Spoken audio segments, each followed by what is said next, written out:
હવે વિદ્યાર્થી મિત્રો આપણે શતાંશ વિશે સમજીએ. આગળ આપણે દશાંશ વિશે સમજ્યા. હવે શતાંશ એટલે શું કે 1 નો 100મો ભાગ કોઈ પણ વસ્તુ હોય એના 100 ભાગ કરો અને એમાંથી એક ભાગ લઈએ તો એ વસ્તુનો 100મો ભાગ છે એટલે એ વસ્તુનો 100મો ભાગ એટલે શતાંશ. એટલે એને આ રીતે લખી શકાય કે શતાંશ. બરાબર. હવે ઉદાહરણ છે 1 મીટર બરાબર 100 સેન્ટીમીટર. એટલે 1 મીટર બરાબર 100 સેન્ટીમીટર હોય તો એમાંથી 1 સેન્ટીમીટર બરાબર કેટલા મીટર થાય? તો એનો મતલબ એવો થયો કે સેન્ટીમીટર 1 સેન્ટીમીટર એ મીટરનો 100મો ભાગ છે એટલે 1 સોયાંશ મીટર એવું કહી શકાય. હવે એક ઉદાહરણ છે 100, દશક, એકમ, દશાંશ અને શતાંશ. હવે આના ઉપરથી તમારે આ કોષ્ટક ઉપરથી સંખ્યા બનાવવાની છે. તો 100 ના સ્થાન ઉપર 2, દશકના સ્થાન ઉપર 4, એકમના સ્થાન ઉપર 3, દશાંશના સ્થાન ઉપર 2 અને શતાંશના સ્થાન ઉપર 5 છે. બરાબર. ચલો આગળ શીખી ગયા છે એ મુજબ જ આપણે કરવાનું છે. તો 2 100 ના સ્થાન પર છે એટલે 2 ગુણ્યા 100 વત્તા 4 દશકના સ્થાન પર છે એટલે 4 ગુણ્યા 10 વત્તા 3 એકમના સ્થાન પર છે એટલે 3 ગુણ્યા 1 વત્તા 2 જે છે એ દશાંશના સ્થાન પર છે એટલે 2 ગુણ્યા 1 દશાંશ વત્તા શતાંશના સ્થાન પર 5 છે એટલે 5 ગુણ્યા 1 સોયાંશ. બરાબર છે. ચલો આ બેનો ગુણાકાર કરીએ એટલે 200 વત્તા 4 ગુણ્યા 10 એટલે 40 વત્તા 3 ગુણ્યા 1 3 વત્તા 2 ગુણ્યા 1 દશાંશ એટલે 2 દશાંશ વત્તા 5 ગુણ્યા 1 સોયાંશ એટલે 5 સોયાંશ. બરાબર છે. ચલો હવે આપણે આનો સરવાળો કરીએ 200 વત્તા 40 240 વત્તા 3 એટલે 243 વત્તા 2 દશાંશ એટલે 0.2 આગળ શીખી ગયા છે વત્તા 5 શતાંશ એટલે 0.05. ચલો હવે આનો સરવાળો કરવાનો છે. તો આને આપણે આ રીતે લખી શકાય 243 પૂર્ણ સંખ્યા છે, દશાંશ શતાંશ છે ને એટલે 00 લખ્યા, પછી વત્તા 0.2 દશાંશ વત્તા 0.5 શતાંશ વત્તા 0.5 શતાંશ. હવે જે જગ્યા ખાલી છે ત્યાં 0 મૂકી દઈએ. 5 ના 5, 2 ના 2, દશાંશ ચિહ્નની નીચે દશાંશ ચિહ્ન, 3 ના 3, 4 ના 4, 2 ના 2 એટલે 243. આ સંખ્યા કેવી થઈ? 243.25 શતાંશ. તો આ જવાબ એનો આવશે. હવે આપણે આગળ જોઈએ દશાંશ સ્વરૂપમાં લખો એટલે આને દશાંશ ચિહ્નનો ઉપયોગ કરીને લખવાનું છે. તો આની સંખ્યા 15 આ છે. હવે છેદમાં 1 અને 2 બે શૂન્ય છે. અગાઉ આપણે શીખી ગયા છે કે જ્યારે દશાંશ ચિહ્ન તમારે મૂકવાનું હોય તો જમણી બાજુથી ડાબી બાજુ એટલા સ્થાન ખસવાનું છે. તો 1 અને 2 શૂન્ય છે તો 1 અને 2 સ્થાન ખસી અને આપણે દશાંશ ચિહ્ન મૂકીશું એટલે 0.15 શતાંશ એવું કહેવાશે. એ જ રીતના 7 સોયાંશ છે. બસ એને દશાંશ ચિહ્નનો ઉપયોગ કરીને દર્શાવવાનું છે. તો પહેલા આપણે 7 લખી કાઢ્યા. હવે છેદમાં 2 શૂન્ય છે તો જમણી બાજુથી 2 સ્થાન ડાબી બાજુ ખસવાનું છે. તો આ એક સ્થાન છે, બીજું સ્થાન નથી.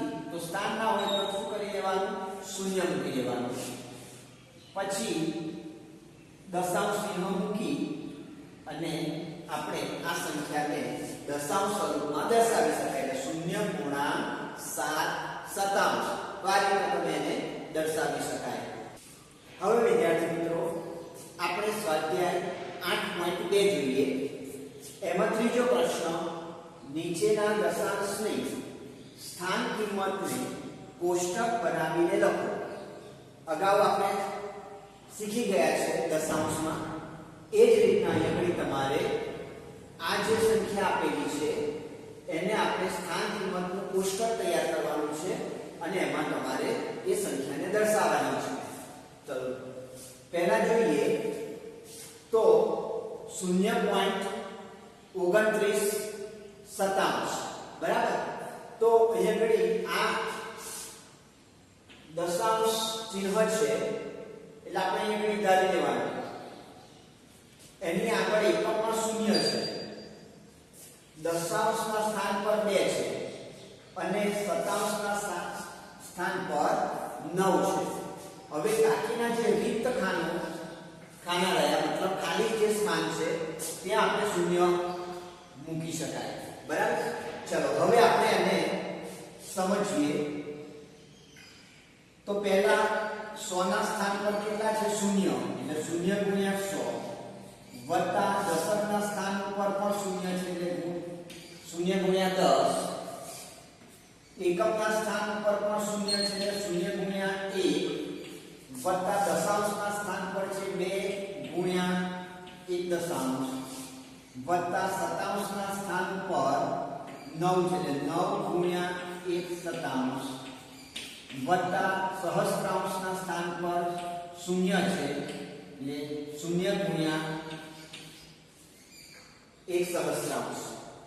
હવે આપણને ખબર છે કોઈ પણ સંખ્યાને 0 વડે ગુણો એટલે જવાબ 0 મળે, એટલે આનો જવાબ 0 થયો વત્તા આનો જવાબ પણ 0 થયો વત્તા આ સંખ્યાને 0 વડે ગુણ્યા એટલે એનો જવાબ પણ 0 થયો વત્તા 2 ગુણ્યા 1 દશાંશ એટલે 2 દશાંશ વત્તા 9 ગુણ્યા 1 સોયાંશ એટલે 9 સોયાંશ વત્તા આ સંખ્યા પણ 0 વડે ગુણાય છે એટલે 0 થયા. બરાબર છે. એટલે આ ત્રણેયનો સરવાળો 0 વત્તા 2 દશાંશ ને કેવી રીતે લખાય? 0 ગુણ્યા 2 દશાંશ વત્તા 9 સોયાંશ ને 9 છે પછી 1 ને 2 1 અને પછી આ 2 એટલે 9 શતાંશ વત્તા 0. ચલો હવે આ બેનો સરવાળો કરીએ તો 0.29 શતાંશ મેં તમને કીધું એ પ્રમાણે 0.2 વત્તા 0.09 ખાલી જગ્યા છે એટલે આપણે ત્યાં 0 મૂકી દઈએ તો 9 ના 9 2 ના 2 દશાંશ ચિહ્નની નીચે દશાંશ ચિહ્ન 0 ના 0. બરાબર છે. એટલે જવાબ આપણને મળ્યો. બીજી સંખ્યા છે આપણે બીજી સંખ્યા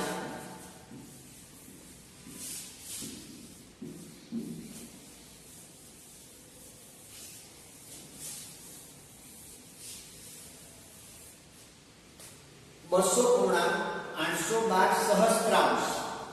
બરાબર છે. એટલે આ દશાંશ ચિહ્ન પછી 0 એની આગળ જાવ 0 કે 2 100 ના સ્થાન પર છે અને આ 0 દશકના સ્થાન પર અને આ 0 એકમના સ્થાન પર છે.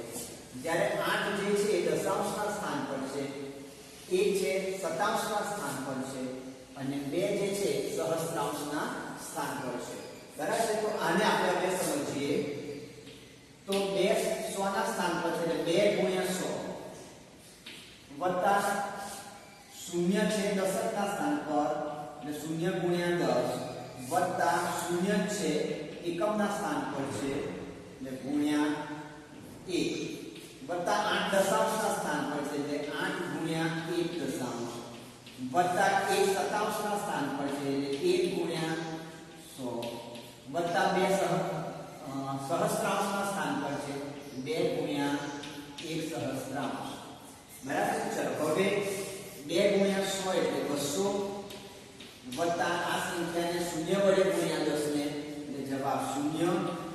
1 ને પણ 0 વડે ગુણીએ છે એટલે જવાબ 0 વત્તા 8 ને 1 દશાંશ વડે ગુણો એટલે 8 8 વત્તા 1 ને 1 સોયાંશ વડે ગુણો એટલે 1 સોયાંશ વત્તા 2 ને 1000 વડે ગુણો એટલે 2 સહસ્ત્રાંશ. ઓકે, ચલો હવે આપણે આનો સરવાળો કરીએ. 200 વત્તા 0 વત્તા 0 એટલે 200 વત્તા આને આપણે દશાંશ ચિહ્નમાં લખવું હોય તો 0.8 દશાંશ વત્તા 1 સોયાંશ જે છે તે 0.01 વત્તા 2 સહસ્ત્રાંશ છે તો આપણે 2 છે 1 ને 2 3 મીંડા છે તો આ એક સ્થાન છે, આ બીજું સ્થાન, આ ત્રીજું સ્થાન, પછી તમારે દશાંશ ચિહ્ન આવશે, આગળ પ્રશ્ન એટલે 0 મૂકી દો. ચલો હવે આનો સરવાળો આપણે કરવાનો છે. 200 વત્તા 0.8 દશાંશ, જો આ રીતના લખી શકાય 0 0 0 વત્તા આપણે એટલું યાદ રાખવાનું કે દશાંશ ચિહ્ન નીચે દશાંશ ચિહ્ન આવવું જોઈએ. 0.8 પછી વત્તા 0.01 સતાંશ વત્તા 0.002. હવે જે ખાલી સ્થાનો છે ત્યાં 0 મૂકી દો.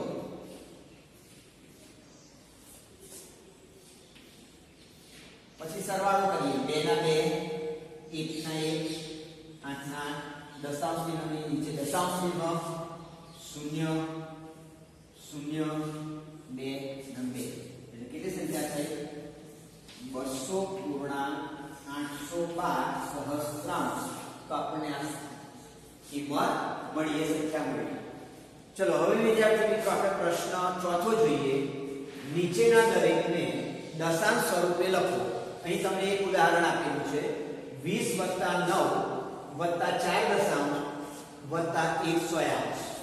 ચલો આ બેનો આપણે સરવાળો કરીએ એટલે 29 થયા વત્તા 4 દશાંશને આપણે કેવી રીતે લખાશે?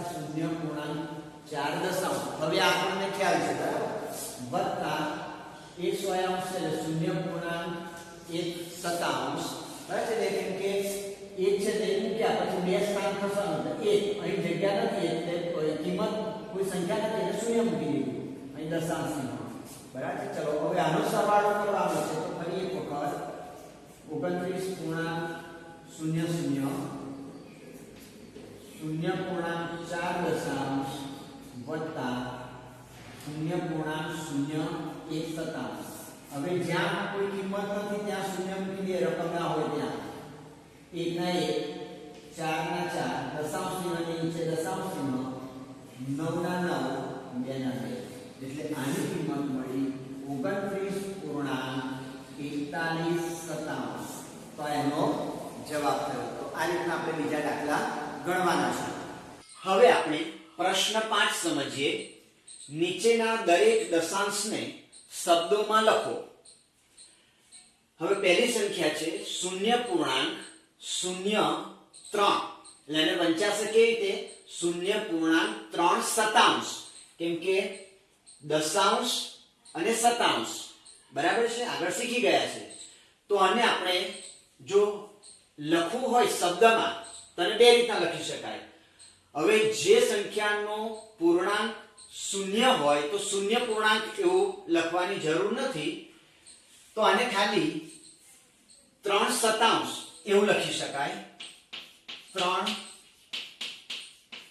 સતાંશ. અથવા તો એને આ રીતના પણ લખી શકાય 0.3 સતાંશ. તો આ રીતના પણ આપણે એને દર્શાવી શકાય. હવે બીજી સંખ્યા છે 5.008. એટલે 5 પૂર્ણાંક આ દશાંશ, સતાંશ અને સહસ્ત્રાંશ એટલે આને શું વંચાશે? 5.8 સહસ્ત્રાંશ. બરાબર. તો આને આપણે 5.8 સહસ્ત્રાંશ. બરાબર છે. તો આ રીતના એને લખી શકાય. હવે એનો પૂર્ણાંક પૂર્ણાંક શૂન્ય નથી એટલે આપણે સીધા જ 8 સહસ્ત્રાંશ નહીં લખી શકીએ, કારણ કે એમાં શૂન્ય સિવાયની પૂર્ણ સંખ્યા છે. શૂન્ય હોય પૂર્ણાંક સંખ્યામાં તો જ આપણે એને આ રીતના દર્શાવી શકાશે. ઓકે, ચલો બીજો પ્રશ્ન આગળ. પ્રશ્ન 6, સંખ્યા રેખા પર દશાંશ સ્થાનના કયા બે બિંદુઓ વચ્ચે નીચેની સંખ્યાઓ રહેલી છે? એટલે તમારે આ જે બે સંખ્યા આપી છે 0.6 અને 0.92. હવે એ બે સંખ્યાઓ એ સંખ્યા રેખા ઉપર કઈ બે સંખ્યાની વચ્ચે આવશે તો એ આપણે નક્કી કરવાનું છે.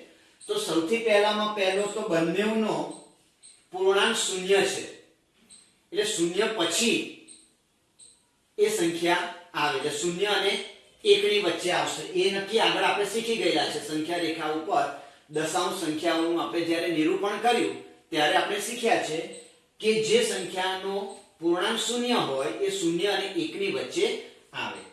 તો હવે અહીં પહેલામાં પહેલું તો એ નક્કી થઈ ગયું કે 0 પૂર્ણાંક છે એટલે 0 અને 1 ની વચ્ચે આવશે. તો હવે આ સંખ્યા એ 0 કરતા મોટી છે. આ સંખ્યા 0 કરતા મોટી છે અને અહીંયા ઘડી દશાંશના સ્થાનમાં 0 છે, બરાબર છે. પછી શતાંશના સ્થાનમાં 6 છે, બરાબર છે. તો અહીંયા ઘડી દશાંશના સ્થાનમાં 1 હોય 0.1 તો એ સંખ્યા આના કરતા નાની કહેવાશે. બરાબર છે. આ સંખ્યા એના કરતા નાની કહેવાશે, બરાબર છે.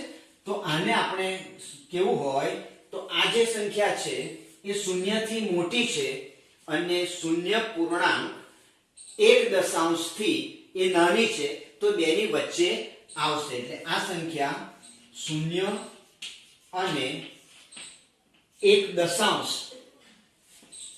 સંખ્યા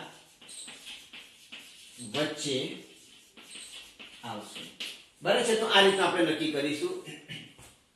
બીજી સંખ્યા છે 0.92. હવે 0 છે અગાઉ કીધું એ પ્રમાણે આ જે સંખ્યા 0 છે એટલે 0 થી આ સંખ્યા મોટી છે એટલે 0 અને 1 ની વચ્ચે આવે, બરાબર છે. તો હવે અહીંયા ઘડી તમે જુઓ તો અહીંયા ઘડી 0.9 લઈએ તો એની પાછળ સંખ્યા છે એટલે એનો મતલબ એવો કરી શકાય કે 0.9 થી મોટી છે, બરાબર છે. એટલે આ સંખ્યા 0.9 થી મોટી છે અને પછી તમે આગળ જાઓ એટલે પેલી સંખ્યા કઈ આવશે? 1 આવશે. 0 અને 1 તો 1 કરતા એ આ સંખ્યા નાની છે એટલે એનો મતલબ એવો કરી શકાય આ સંખ્યા 0.9 થી મોટી છે અને 1 કરતા નાની છે. તો એનો મતલબ 0.9 અને 1 એ બેની વચ્ચે આ સંખ્યા આવશે.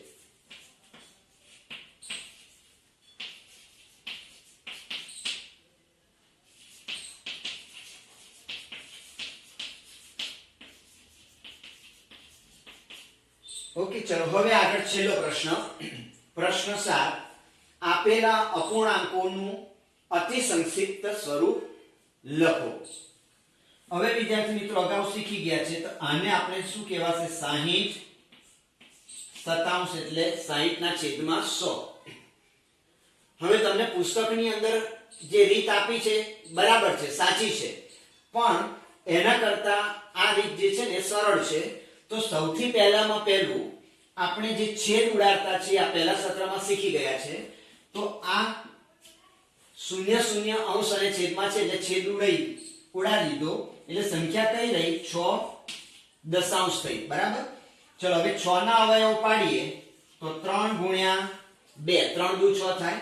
ચલો એ જ રીતના 10 ના અવયવ પાડીએ તો 5 ગુણ્યા 2 થાય. તો 2 ગયા છેદ ઉડાડવાના છે. તો હવે સંખ્યા કઈ રહી? 3/5 એટલે 3/5. તો આ સંખ્યા 0.60 નું અતિ સંક્ષિપ્ત રૂપ કયું કહેવાશે? 3/5. ચલો એ જ રીતના 0.25 ને આપણે જોઈએ તો સૌથી પહેલામાં પહેલું તો 25 સતાંશ ને 25 સોયાંશ વડે લખી શકાય, બરાબર છે. અહીં એકમના સ્થાનમાં શૂન્ય હતી આપણે ઉડાડી દીધી, બરાબર છે. અહીંયા ઘડી નથી, પણ આપણને ખબર છે 25 ના ઘડિયામાં 100 આવે છે, એટલે 25 થી 100 નો અવયવ છેદ ઉડશે, બરાબર. તો આને આપણે જોઈએ તો 25 ગુણ્યા 1, 25 એકા 25, બરાબર છે. નીચે છેદમાં 100 છે, તો એને આપણે અવયવ પાડવા હોય તો 25 ગુણ્યા 4 એટલે 25 ચોક 100. હવે 25 25 અંશ અને છેદમાં સરખી સંખ્યા છે, તો એનો આપણે છેદ ઉડાડી શકીએ. તો હવે સંખ્યા બાકી કઈ રહી? 1/4. તો આપણે વિદ્યાર્થી મિત્રો 0.25 નું સંક્ષિપ્ત રૂપ કયું આવ્યું? 1/4, બરાબર છે. તો આ રીતના આપણે આ અતિ સંક્ષિપ્ત રૂપ મેળવી શકીએ.